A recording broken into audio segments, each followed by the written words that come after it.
Hi everybody, it's Tatiana and I'm coming today to do a quick video, and this is going to be a up to the point where we are series review of the Lazarus graphic novel series by Rucker, Locke, and Arcus.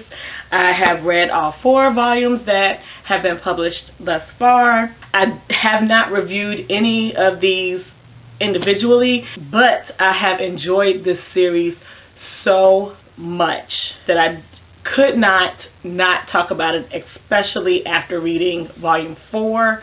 To date, we have 4 volumes. Volume 1 is entitled Family. Volume 2 is entitled List. Volume 3, Conclave. And Volume 4, Poison. This is a sci-fi, dystopian, futuristic graphic novel series where the makeup of the world basically is determined upon who is rich, who is smart, so to speak, and the world is still the world. Like, the states and cities are not renamed, but they are broken up into districts that are being managed and handled by families.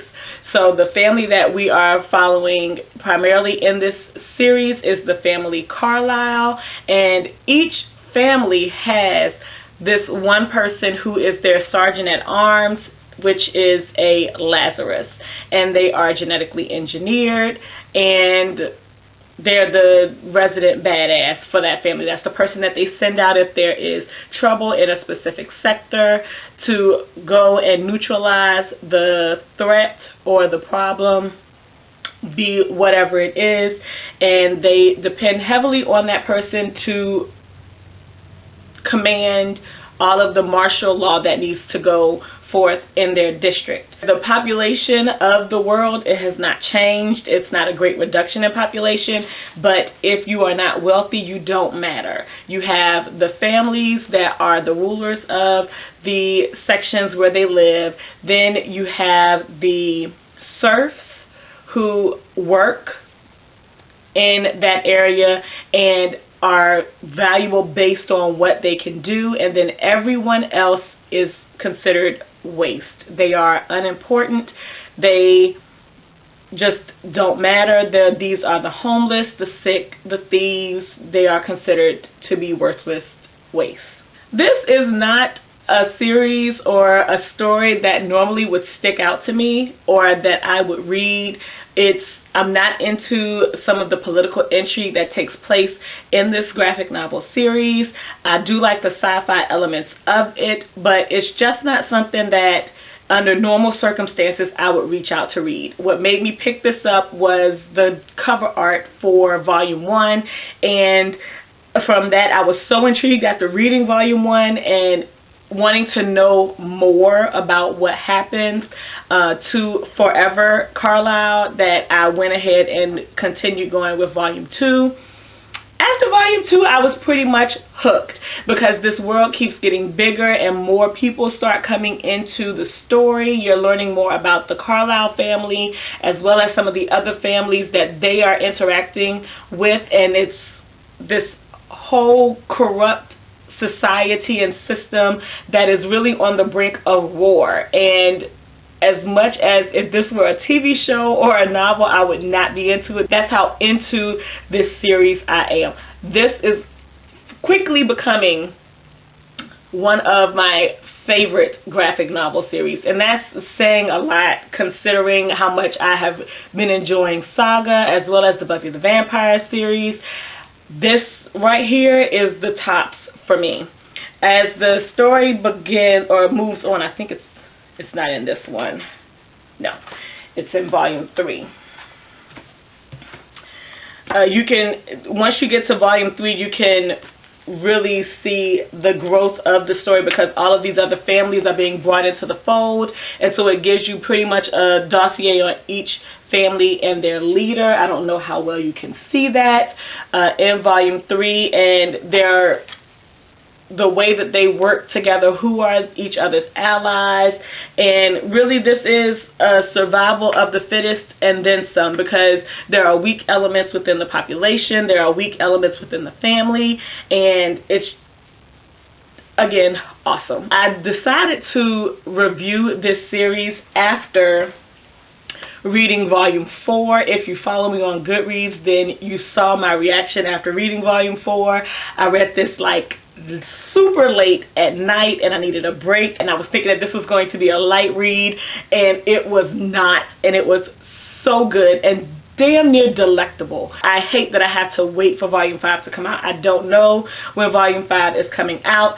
One thing I did say when I first talked about this was that there are some issues I feel with the art style. I'm not going to show you in this one because this is the 4th volume, but everybody's expressions are pretty much the same as you go through. No matter what Forever is saying, her facial expressions don't change, but the action and the gore that takes place in the fight scenes in this novel are intense. Like they're just awesome. And you have just blood and gore and broken necks and stabbings everywhere. That part of the action comes across very well in the artwork. As you go along in the story and war becomes more and more of a possibility, there are some explosions that happen that don't transfer well or don't translate well in the art style. I had to actually really look at and look hard at some of the artwork in volume 4 to come to the understanding that it was an explosion that was taking place. Sometimes I would be reading the following page and then realize, oh shit, something blew up. And then I would have to go back and look at the artwork to see how I missed that something blew up. But that is really the main issue with the artwork. But the fight scenes are awesome. And Forever is a bitch who kicks ass. So there are a lot of fight scenes that take place throughout this series. You have Lazarus who are fighting other Lazarus. You have Lazarus who are fighting humans. It's awesome. And as you get to know some of the other characters, nobody is who they seem to be. The intrigue that is put into this or that goes into this heightens each time you read the next installment, so that you are just wanting more and you're disappointed that you have to wait. I am disappointed that I have to wait for volume 5. I wanted to do a mashup review kind of this, or discussion. This really isn't a review beyond saying that I like it, of this, because there are so many other graphic novel series that get a lot of hype on BookTube, and I've only seen like maybe 2 other people talk about this series, and it's not getting any of the hype that it really deserves. There's a lot of thought and work that has gone into the creation of this world and the creation of these characters, because even the new characters that are brought in, they're brought in on a level where you're learning about them as the people who you are following are learning about them, but you get more from them as well. It's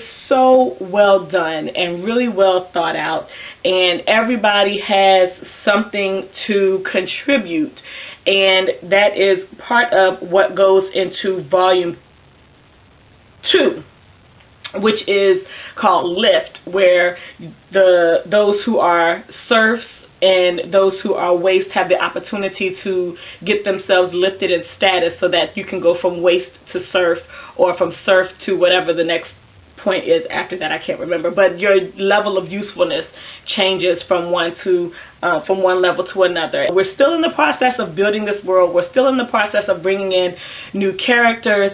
In the most recent issue, there are 1, 2, 3 characters who are brought into the story that I can think of right off the top of my head, and the people are so corrupt and just fucked up.